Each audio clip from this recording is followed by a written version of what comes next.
A podcast of one's own, challenging the status quo, keeping feminist discourse in the limelight, striving for gender equality. Hello, everyone, and welcome back to a podcast of one's own. Thank you so much for staying tuned while we experience some technical difficulties. But we are back with part 2 of episode 5, Bad Feminism. And I'm joined again by the glorious Esther, our president. So we continue from the last podcast with a discussion about cosmetic surgery. We go on to cover outreach and whether you have to challenge people on their problematic views and behaviours. We also discuss religion and the role that that plays with feminism. But mostly we just want to emphasize that there really is no such thing as a perfect feminist, or no such thing as a bad feminist, I'd like to argue. But again, please let us know what you think. Let us know if you'd like to feature on the podcast or if there's anything you'd like us to cover. Thank you so much for tuning in. Here we go. I think another side of feminism, I think, is I really wanted to talk. We didn't actually end up talking a lot about cosmetic surgery in the session, but I think it's really interesting. Mm-hmm. Obviously, I don't have experience of doing it, but I do find myself struggling to find a really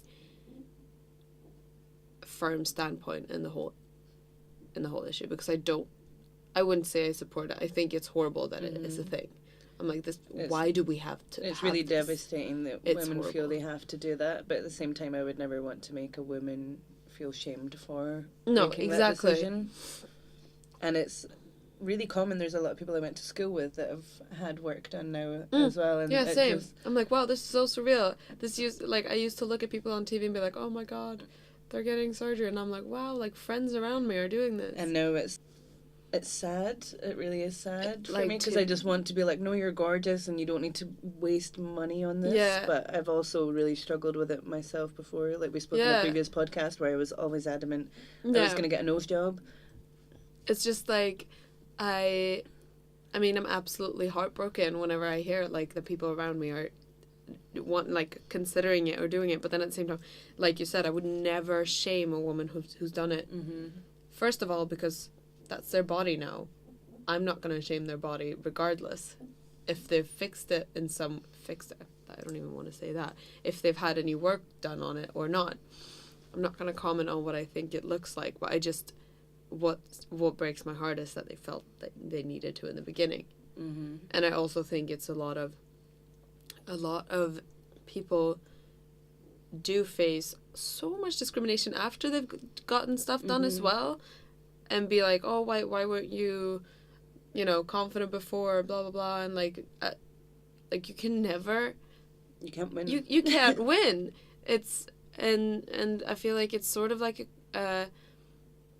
it's a survival strategy, I think, for some women, because they're stuck in this society being like so criticized all the time, and they're like, you know what, like it would take so much emotional time and effort, and like some women just don't have the time in their day, and which is also horrible, but like to put that work in, and because it takes time to work on yourself and your self-image. And I think I can understand that women are in a position where they're like, no, you know what, like I actually don't see myself being able to fix my relationship to my body before I actually like crumble under the weight of this whole problem. So I'm just gonna go and get work done, and then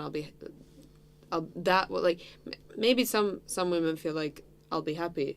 And the sad thing is, but it's not a quick fix. That's probably not gonna happen. I do understand that it might help in one aspect, like in one area of life, like, oh, I'm not insecure about this anymore, but I promise that patriarchy is going to find something else for you to like worry about that will occupy your mind anyway. And I feel like it's really hard.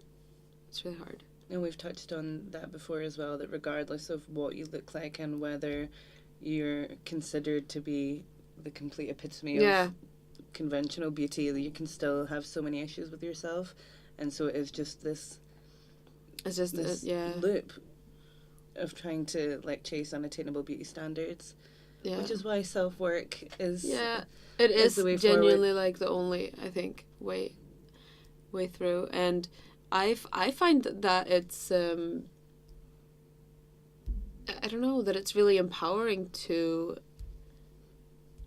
be aware of what I sometimes do. Like, when I realize that I'm doing something that's, this is not super great of me, this is not very feminist of me to do this.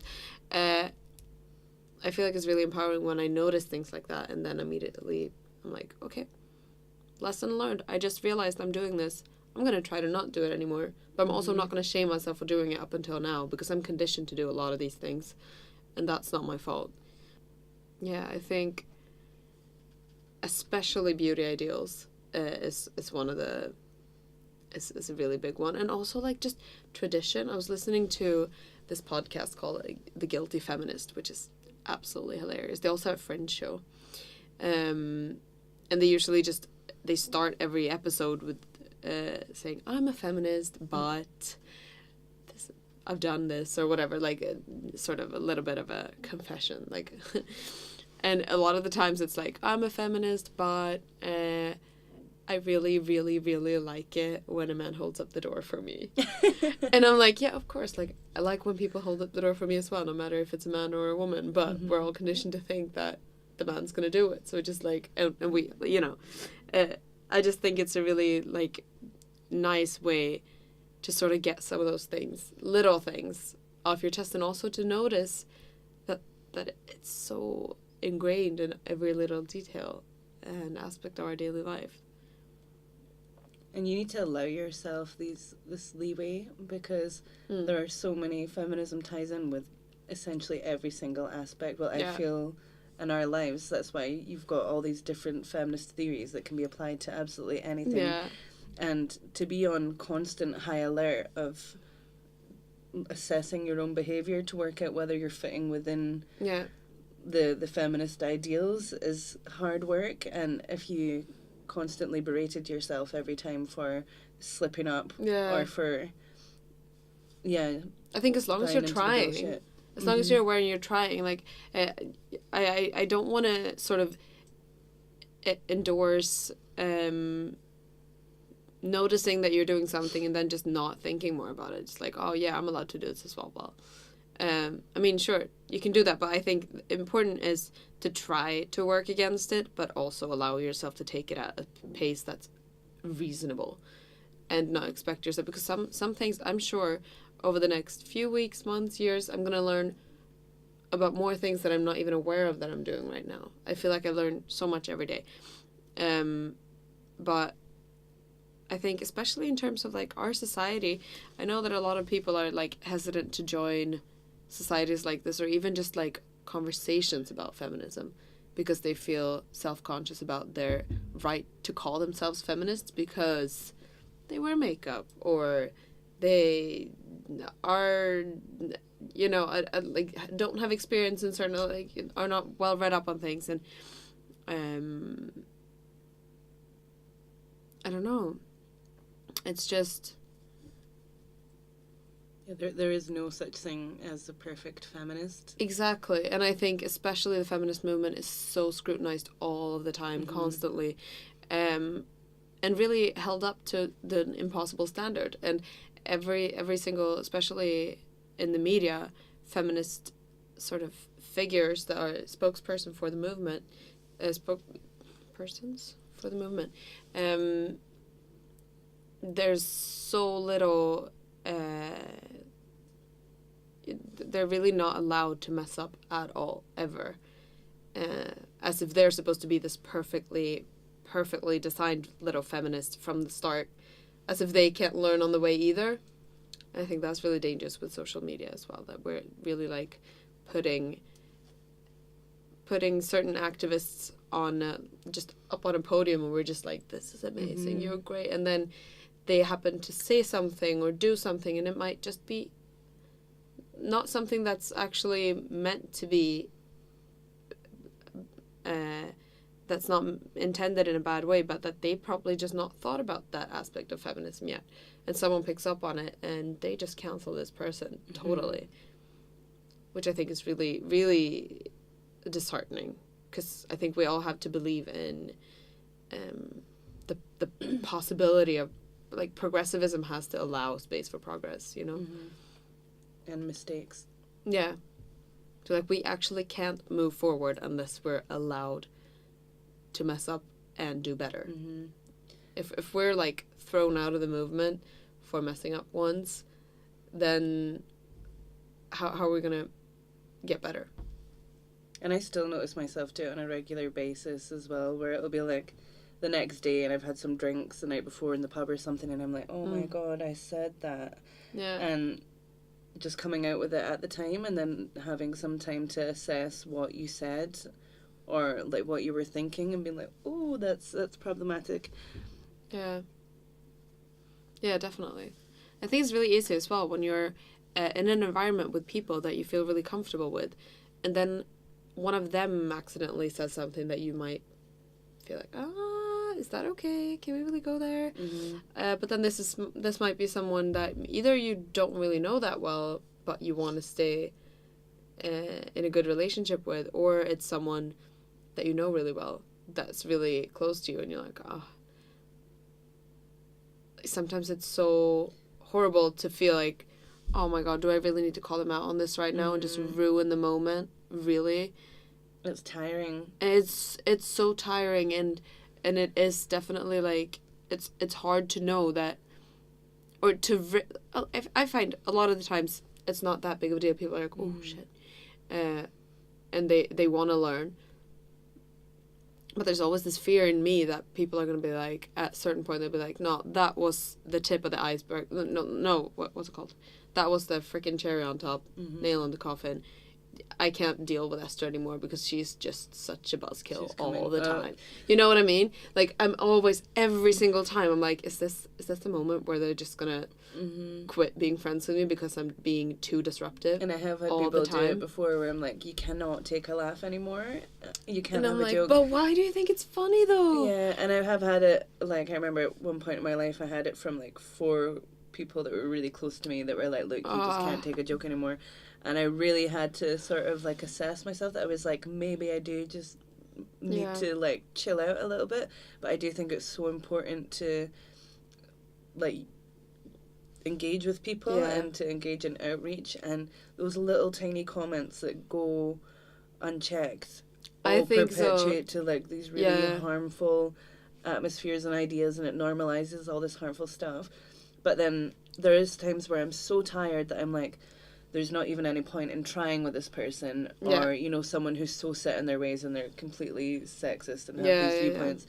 And sometimes you're like, okay, well, I'm not going to get anywhere with them. And then you'll look back and you can feel guilty being like, oh, yes, that you didn't I had a situation like that a few weeks ago. Mm-hmm. It was a really upsetting situation. I was crying. I was so upset about, just not because I was sad. I was crying because I cry when I get angry. Mm-hmm. And I was really upset, and it was so just, you know, so frustrating because I realized that this person is not up for a discussion or a debate. This person is set on their viewpoints, and I'm not going to get through everything that they're not really even listening, you know. And then you have to be like, you know what, you don't need to exert this, like, you know, you don't need to spend all this emotional this energy on emotional labor all the time if it's for, like, a dead cause, you know. I think that's a really tough one though for me. I think I don't want to give up on people, and I feel like, because at a certain point in my life, I feel like if people had given up on me and not taken that from me, I wouldn't have learned in some ways. Exactly. That's how I got into feminism, was from somebody pulling me up on stuff that I was coming out with as well. Yeah, being called out. And that for me was like flipping the switch that was so defining for me, and to think that I could have missed that opportunity with somebody else. Yeah. I mean, that's awful. That is horrible. It's really like, but I have had people around me that have, like, they've not said it out loud when it has happened, but it's come out, like, as I've gotten to know them, that they're like, oh no, but you know what, like, even if I'm not saying it, like, I feel like I hear what you're saying in the way that you know, lead your life and what you promote and what you stand for, and it's really impacted me and had me start thinking about these things more. And it doesn't have to be more specified than that, but it makes me feel really like, okay, you know what, no, it's worth it being like an annoying feminist sometimes, you know? Yeah, it's amazing. I love that. Yeah. And all in all, I feel like calling people out on these things, but also letting them know that, like, just so you know, you don't have to wear makeup all the time. Like, this is why you feel like you have to. And this is also why I understand that you do it, even though I wish we didn't have to. I think it's such a thin line. Like, I really struggle with the makeup one, to be honest, because part of me is like, no, we should abolish it. It shouldn't even be an industry. It's just, nah. Because the whole industry just thrives on telling you that you're not good enough. Yeah, like, what is the point? Like, we can genuinely just take it away, because it's, I don't think, if, say it wasn't a tool to beautify yourself, nothing would happen if it disappeared. Yeah, exactly. Like, actually, how would my life be different? I wouldn't spend a lot of money on it. I'd have more money. You'd have more time. I'd have more time. I'd probably have a cleaner face, to be honest. Healthier skin. I'd be able to, you know, rub my eyes without my mascara falling off. I think that's definitely worth not wearing makeup for. You know, when you realise you're not wearing makeup and you can just get like stuck into rubbing your eye. I do that as well, but after I've been in a phase of not wearing makeup and then I wear it and then I start rubbing my eyes, I'm like, nah, no, oh, my eyelash is going to fall off. I done that at a bake sale that we had a couple of weeks ago, and I rubbed my eyes and I had makeup all down my face. Oh. But we still raised a lot of money, so that was good. Yay. So did you also go on to talk about religion? Oh yeah, we did. Because it is such a... That is a really interesting one, and that was really like, because our the session went on for quite a while, and we were sort of rushing that end, which I think makes me really keen to talk about it. I don't know, I think it's because it's such it's a difficult topic, because discussing it sort of requires you to generalize the idea of religion in a way, and I'm really struggled with defining any type of religion in a set type of way, because I feel like it's a very personal thing. But there are definitely paternalistic elements to a lot of religion, like the major world religions. It's a difficult one to talk about if it's not on a subjective, personal level about how you relate with religion or God. Yeah, it's we had personal stories about that as well shared, and like a lot of it has to do, I think, with it becomes a difficult topic because it has a lot to do with your upbringing. And if your upbringing is in the nature of like an intersection of religion and that as something like being something restrictive in your life, then I think it's very easy to be very averted to it and feel like it's not possible for it to align with feminism, because it has been that sort of like oppressive force during your upbringing. But me, for example, and that was one some of the personal experiences that were shared. But me personally, I was never brought up religious. I was in Sweden as a Christian country, but I sort of, I fell into it myself, went through confirmation, and I worked in church for like 5 years as a youth leader, and like I was very present there, but that was in a very, Sweden is extremely secularized, is that the word? So even while being in church, engaged in it, I had never did I have to define my faith. Never did I have to even say, yes, I believe in God. Like, that was still very much a personal thing that I had time to explore on my own. But I happened to end up in a church and in an environment that was super progressive and allowing, and that obviously didn't make it an issue for me. Like, I had a lot of Bible studies that were like feminist theology, which is just that's amazing. I just love that field. I think it's so interesting, but I can also see that people that have a different upbringing entwined with religion, where it's used oppressively, can be really, really difficult to find that it can work with feminism. And religion is being redefined as well, and it changes with the times. So what various churches and religions would have supported over the past 50 years would no longer be accepted. Yeah. I mean, we do see different... I mean, a lot of churches are... it's difficult to distinguish between religion and the institution and, like, the church or the... mosques, synagogues, or, you know, like, it's really difficult because they have obviously their definition of what it is, but every single individual follows it to a different extent, follows it literally or not at all. Some people don't even follow the scriptures, and obviously those were written a long time ago, all by men. And putting it into that context, I think it's definitely possible to be... If you put the scriptures of the major world religions into context of when they were actually produced, it's easy to see what they're saying, like, to understand why they're saying what they're saying. But if you take the thematics of it and put it into our context and our time right now, I think it's not that difficult to translate it into things that into versions of them that don't have to be oppressing minorities. And that's how religion works, isn't it? That you can take what you want from it and apply it to you and your life and your beliefs and make it fit for you.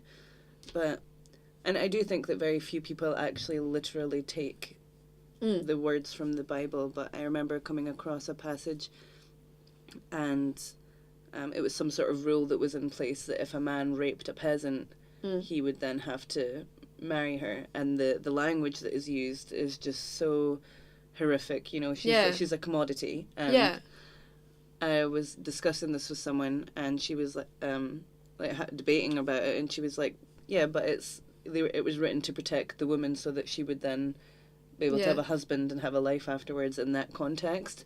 But at the time, I was just so upset with the way the passage was written and how commodified. And I mean, there's some, but what's also a lot of, like, these scriptures they're written at different times as well. Like, there's so many contradictions in them that it's just like, if you said, like, in one part of it they're saying this, and the other they're saying the complete opposite, and it's just like, what am I even taking from this? And that example that you just gave, I mean, that I can definitely understand, and probably at a certain point in my life I would have just been like, nah, screw that, I'm not going to be involved in that religion, I don't support that. But then I have to be like, wow, that's actually not necessarily tied, that formulation is not necessarily tied to the religion, that's whoever wrote it at that point in time, and I might not have been friends with that guy, but that doesn't mean that I can't still engage in this religion in a way that suits me, parts. You know. I guess it's a little bit like if you draw a parallel to, say, movies or music, where it's like, oh, I could listen to this. I don't really particularly agree with this music lyrics, but I can still listen to it. I can still enjoy it. I do find that there's a difference in that, because right now, like, no one that wrote the Bible or the Quran is alive. Like, you can't be like, we don't even really know who wrote them. So it's difficult to say that, oh yeah, I don't agree with this, but I'm still going to follow gonna follow it in that sense, because it's not a person that you know who wrote it. It's like, I understand that people struggle with it, but I also think it's if you allow yourself to not see, to put it into context and be like, no, you know what, just because I follow the religion doesn't mean that I support every sentence in the Bible, you know. And it does vary from institution, depending on which like religious leaders there. All of them have their own personal take on the scriptures that they're reading as well. And I do think there's a lot of real beauty that goes hand in hand with religion and these sort of like overarching core values that are like universal throughout different religions, which are like faith and kinship and you know, compassion, and like you can take care of the people around you, and you can take all the beauty from it and sort of pick and choose. Definitely. I think in a way that you can't really do with music or exactly or films. Yeah, and I think it's also ridiculous to think that just such a massive sort of volume of, especially if we draw back to the texts, like the Quran and the Bible and the Torah. It's ridiculous to expect everyone who's engaged in a religion to have read everything, and for that individual to be accountable for everything that stands in there just because they can identify with a relationship with a spiritual force of some sort. I think that's really, like, listen, we're all individuals. You can't expect someone to have read all of that and support all of that. And to adhere to all of it. Yeah. Like I done the same. I was like volunteering, running youth groups at my local church, and I was like considered myself like devoutly Catholic. Yeah. But I was having sex out of wedlock. Yeah. You know, I was doing all of these like terrible sins at the same time, still really believing in God and feeling like I was a good Catholic as well. Yeah. I think it's really, especially in the light of feminist theology and talking about just, which I find really interesting because that's obviously more about the societal perspective of religion as well, and how male dominated that, like, imagery and symbolism and everything, like, it's very like through a male perspective, and obviously just God is often presented as a man, or he, him, and the religious leaders tend to be men. Yeah. And I definitely think that's important to challenge. I also don't, and that also ties back to sort of like bad feminism. I don't think you're a bad feminist if you think of your God as a him or a he. That doesn't make you a bad feminist. That's just, you know, what you're brought up with. But it doesn't hurt to challenge that and be like, wait, does my God actually like have a specific gender though? Yeah. Yeah, so the quote that we found online was from this 16-year-old girl. I thought that was really nice. Yeah. She's sort of written into this feminist website, and she's talking about how the story of Adam and Eve, and how Eve was like the wicked woman that tempted her husband into sin, and the use of male pronouns. And I thought that was a really nice way to sort of sum up that you can still love God in your religion, but recognize how problematic it is. But when I was like really engaged in religion, I wasn't really savvy to it. I was aware of like the fact that God was a man. That was one thing that I started to challenge in my later years. I think especially what that girl wrote, that a lot of the influential verses deal with male sort of dominated language, like every man on earth, sons of God and stuff like that. That's a little bit excluding to women. But she also asked, was this done on purpose to exclude women? And that's where I feel like it's really important to put it back into context and be like, I don't think it was meant to exclude women. I think if it was written today, they would not have chosen to say it that way. And you can choose to just swap it. Just like see it as a new translation of the Bible. Put in non-gender specific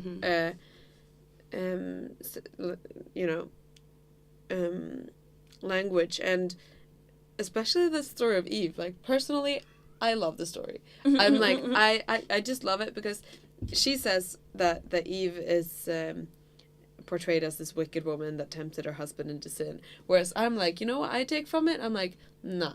She was empowered. She wanted to go and claim her knowledge. She took that apple. She, you know, like, she wanted to get educated. You know, like, a little bit, like, you can choose what you want to take from it. Like, I thought it was pretty like, nah. And obviously, because of patriarchy, she was the one to suffer from it. But she did that. She was cool. She took a risk. Yeah. I think there's a lot to be... there's a lot more to talk about in terms of religion, especially in terms of... which is very important, I think, in intersectional feminism, when you bring up ethnicities and different parts of the world, and how religious and ethnic minorities are just really scrutinized through a white feminist perspective, for being non-feminist, for being in Muslims in the Middle East being sort of criticized for you know, wearing like burqas and whatever, and for that, for some reason, being non-feminist or having more traditional roles. Yeah, and I think that's really, really, it's just extremely disheartening to think that even feminists in our sort of, in our time, can be so blind to the fact that feminism looks really different depending on where you are, and that you have to be like, you have to be intersectional, and you have to, I mean, there's so many levels of oppression, and before you've sort of opened your eyes to the fact that maybe this is not actually, these women are not experiencing oppression when they're doing this, and maybe that, like, I obviously don't have experience with wearing headscarves, for example, but a lot of women are being so criticized for it because they're like, no, why are you doing this? It's just like men exerting power over you. It's oppressive, blah blah blah. And they're like, no, like, I chose this myself. No one actually told me to do this. Like, and shaming their culture like that is buying into this Western imperialism that we are inherently more knowledgeable, and that we're like the paragons of like freedom and liberty, and like you said, there's so many layers of oppression, and it gets so much more complex. And I mean, has the West not had a history of exerting and forcing our views and opinions onto I think other cultures? It was Prime Minister Cameron, who was talking about immigrants from the Middle East, and he was like, well, a lot of them come from a very from patriarchal societies, and they bring this into ours. I'm like, as if we don't have a patriarchy here. What are you talking about?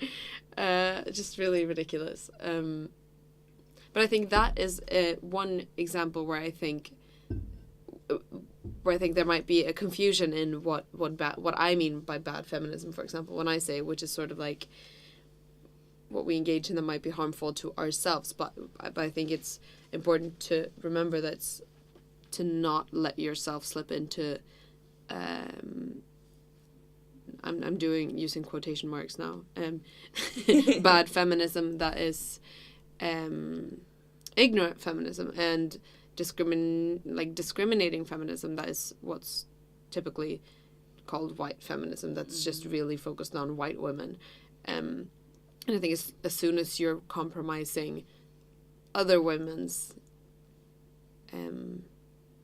struggles just because you happen to have not experienced them as a white or Western woman, that's not a bad feminism that I personally can support,